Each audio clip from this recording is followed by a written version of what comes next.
నవరాత్రుల్లో ఈ చెట్టు దగ్గర ఇలా చేసి చూడండి.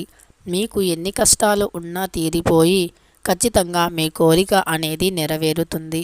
ఎంతో ప్రాముఖ్యత కలిగినటువంటి ఈ మొక్క దగ్గర ఏం చేయాలో పూర్తి వివరాలు తెలుసుకుందాం. నవరాత్రి తరువాత మనకు దసరా. రాక్షసులపై యుద్ధాన్ని గెలిచాక దసరాను ఎంతో ఘనంగా జరుపుకుంటూ ఉంటాము. ముఖ్యంగా దసరా రోజున శమి వృక్షాన్ని పూజిస్తూ ఉంటాము.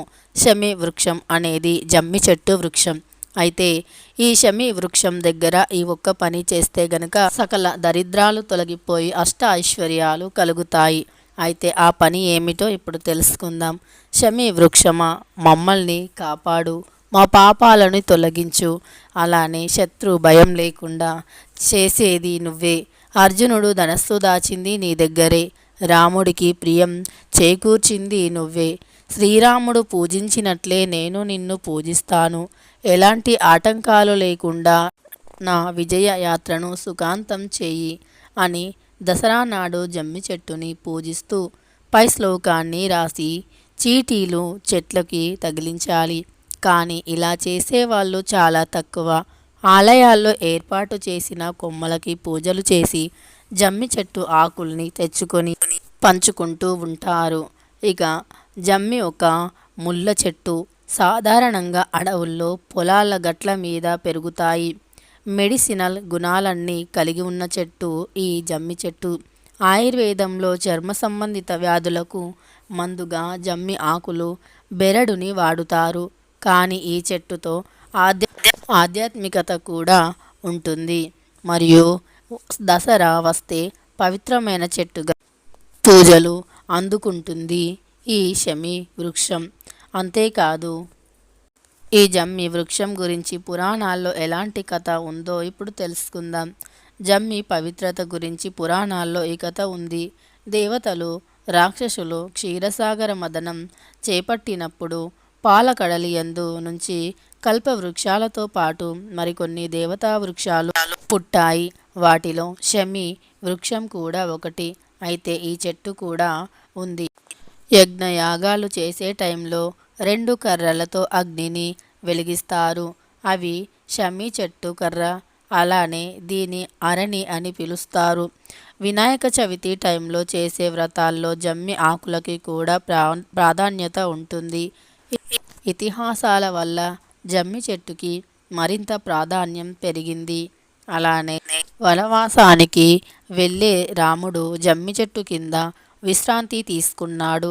రావణుడితో యుద్ధానికి ముందు జమ్మి ఆకులతో ఆది పరాశక్తిని పూజిస్తాడు. తిరిగి అయోధ్యకు వెళ్ళేటప్పుడు కూడా జమ్మి చెట్టుకు పూజలు చేశాడు.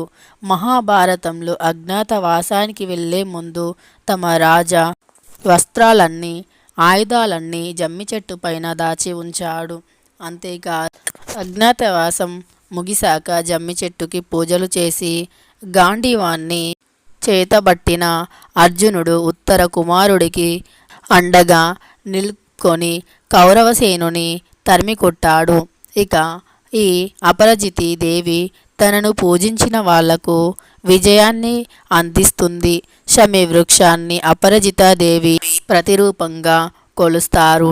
ఇంత గొప్పదనం, పవిత్రత ఉండటం వల్లే పురాణ కాలం నుంచి నేటి వరకు చెడుపై మంచి సాధించిన విజయదశమి రోజున ఆనవాయితీగా వస్తుంది. జమ్మి ఆకుని బంగారంగా పంచుకుంటూ అలై బలై చేసుకోవడం, పెద్దవాళ్ళ దగ్గర ఆశీర్వాదాలు తీసుకోవడం ఆచారంగా వస్తుంది.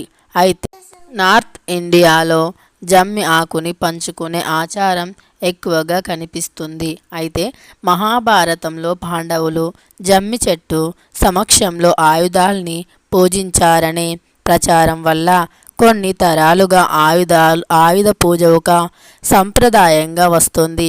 అయితే తరువాతి రోజుల్లో ఆయుధ పూజ తీరు మారింది.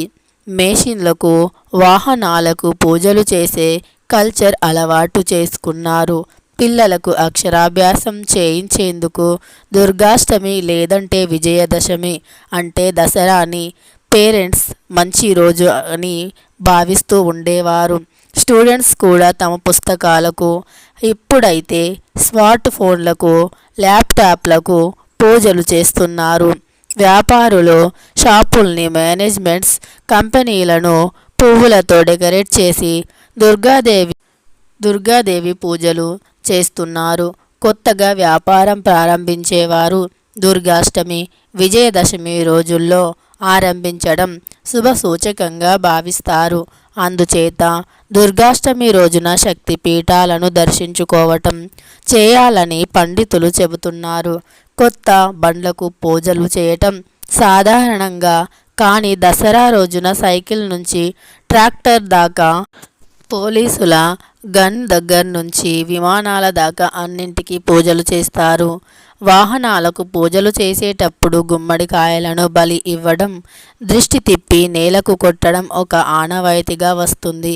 అందుకే నిమ్మకాయ దండల్ని బండ్లకు వేస్తూ ఉంటారు. ఈ శమీ వృక్షానికి ఎంతో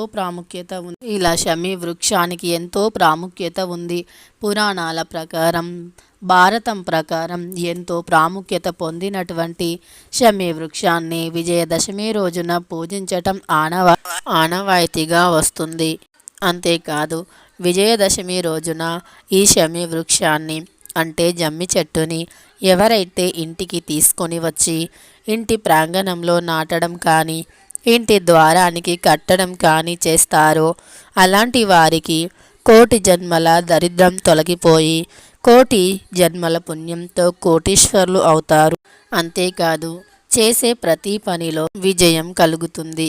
కాబట్టి ఈ జమ్మి వృక్షాన్ని మీరు కూడా దసరా లోపు లేదా దసరా రోజున తప్పనిసరి తెచ్చి ఇంటి దగ్గర పెట్టుకోవడం కానీ, ఇంటి గుమ్మానికి కట్టడం కానీ చేయండి. అఖండ ఐశ్వర్యం కలుగుతుంది. మీ ఇంటికి పట్టిన దరిద్రం తొలగిపోయి అన్నింటా విజయాలను పొందుతారు. అలానే ఈ నవరాత్రులు అయిపోయే లోపు మీరు వీటిలో ఏ వస్తువులు ఇంటికి తెచ్చుకున్నా సరే శుభప్రదం. అందులో ముఖ్యంగా తామర గింజలు లక్ష్మీదేవికి అత్యంత ప్రీతికరం. ఇక జమ్మి కొమ్మ ఇంటి దగ్గర విజయదశమి రోజు కానీ, నవరాత్రుల్లో కానీ ఇంటి దగ్గర పెట్టడం, ఇంటి గుమ్మానికి కట్టడం మంచి ఫలితాన్ని ఇస్తుంది. ఇక స్ఫటిక లక్ష్మీదేవి విగ్రహం. నవరాత్రులలోపు స్ఫటిక లక్ష్మీదేవి విగ్రహాన్ని తెచ్చుకొని పూజ గదిలో పెట్టి పూజించిన, బీరువాలో పెట్టిన మంచి ఫలితం కలుగుతుంది. ఈ స్ఫటిక లక్ష్మీదేవిని బీరువాలో పెట్టే సమయంలో తప్పనిసరి కొన్ని నియమాలను పాటించాలి. అవి ఏమిటి అంటే, విడిచిన దుస్తులు బీరువాలో ఉంచకుండా చూసుకోండి. డబ్బు, నగలు, చిల్లర నాణాలు విడివిడిగా డివైడ్ చేసి పెట్టండి. అలానే లక్ష్మీదేవి పాదరక్షలు తెచ్చి మీ ఇంట్లోకి వస్తున్నట్టుగా బీరువాలో పాదరక్షలను పెట్టండి. త్రిశూలం, శంఖం, గవ్వలు, గోమతి చక్రాలు, వీటిలో ఏ ఒక్క వస్తువు తెచ్చి ఇంట్లో పెట్టినా ఇక విజయం మీ వెంటే ఉంటుంది. మర్చిపోకుండా జమ్మి వృక్షానికి పూజించండి. జమ్మి వృక్షాన్ని తెచ్చి ఇంట్లో పెట్టుకోండి. మీ కోరికను పేపర్పై రాసి ఆ జమ్మి వృక్షానికి తగిలించండి. ఇలా చేస్తే ఖచ్చితంగా మీకున్న దరిద్ర బాధలన్నీ తొలగిపోయి అష్ట ఐశ్వర్యాలు సిద్ధిస్తాయి. వీడియో నచ్చితే లైక్ చేయడం మర్చిపోకండి.